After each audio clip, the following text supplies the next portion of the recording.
Kwa majina anaitwa Mwalimu Scholastica Enzo Mtweve, ni mwalimu wa shule ya msingi Charambe, mwalimu wa afya.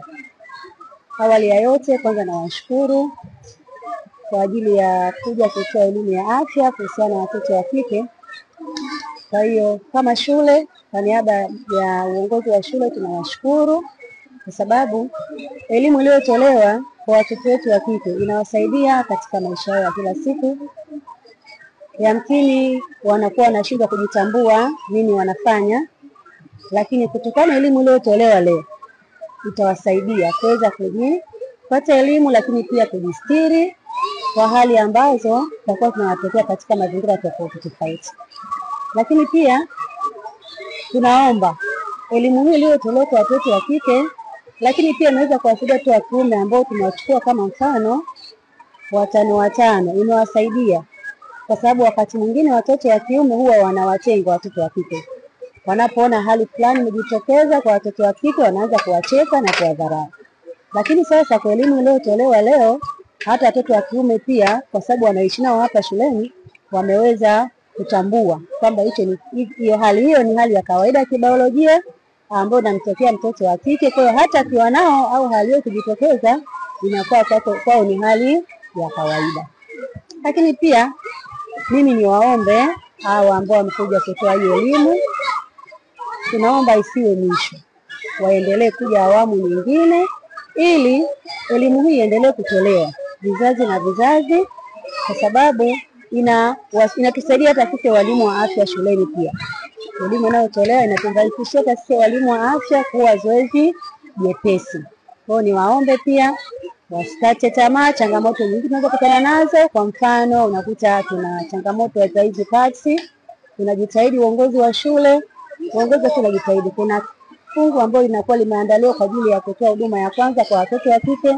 Inapotokea basi tunawasaidia. Lakini msaada kama huu tunaomba uwe endelevu, usiishie hapa, uendelee na nyakati nyingine zijazo. Kwa hiyo tunawakaribisha sana, karibuni sana. Wito wangu kwa serikali na hata mashirika binafsi, naomba watu waunge mkono shule zote za msingi na za sekondari kwa ajili ya kutoa misaada mbalimbali, kwa sababu kuna watoto wengine wana uwezo mdogo, wana uwezo wa chini, hawana uwezo wa kupata hizi huduma. Kwa hiyo tunaomba wawe na uwezo wa kujitolea kuweza kuwasaidia hawa watoto. Hata baada ya muhula au kila muhula wao wanatoa hii msaada ya kuleta hizi pads kwa ajili ya kuwasaidia watoto wa kike. Usafi kipindi binti anapokuwa katika siku za hedhi. Pia tumekuja na mila potofu zinazohusiana na hedhi, na tunatoa elimu ya mazingira salama na vyakula ambavyo binti anatakiwa kutumia kiwapo siku ya hedhi salama.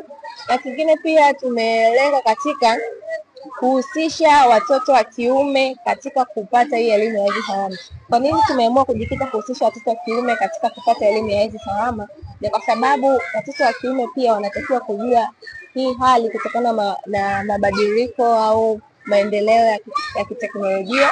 Wanatakiwa waweze kujua ili pindi ambapo binti au mwenzao anapopata hili tatizo akiwa darasani au kipindi cha masomo, waweze kumsaidia, wasimuone kama hafai, wasimcheke, asiweze kuona ana aibu au asiweze kujiona asiyefaa.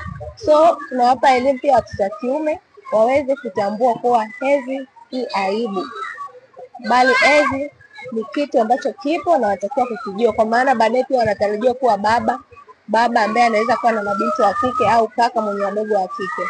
Kwa hiyo kingine ninachopenda kuwashauri watu au serikali pia, hii elimu iweze kutolewa katika shule za msingi. Tusifocus sana na wanafunzi wa vyuo, tusifocus sana na wanafunzi wa sekondari, kwa sababu msingi unaanza huku chini. Mabadiliko yalivyoendelea, watoto wengi wanaanza kuona siku zao wakiwa huku chini, na wanatakiwa kuelewa jinsi ya kujihifadhi na kujistiri wanapokuwa wakati wa shuleni. Maana mabinti wengi wanapata changamoto wakiwa mashuleni, katika shule za msingi sasa, ambapo inapelekea wengine washindwe hata kwenda shule, wengine wanaacha shule kwa sababu ya kuona aibu na kuweza kuchekwa. Kwa hiyo ndio ilikuwa lengo letu. Asanteni sana. Mimi naitwa Juma, mmiliki wa magari ya usafirishaji wa mizigo na abiria. Natumia bima papo kwa sababu inaruhusu kuweka TIN namba yangu wakati wa kununua bima. inafanya iwe rahisi kudai vati kutoka TRA kwa kutumia hati hiyo hiyo ya bima. Uwezo wa kupata mkopo bwana. Hii inasaidia sana kugharimia mambo mengine ya uendeshaji hata kama bajeti inabana. Tumia Bima Pap kwa kupiga *150*51 alama ya reli. Au kwa WhatsApp tuma neno Bima Pap kwenda namba 0764166066 ujipatie bima. Bima Pap. Urahisi wa maisha.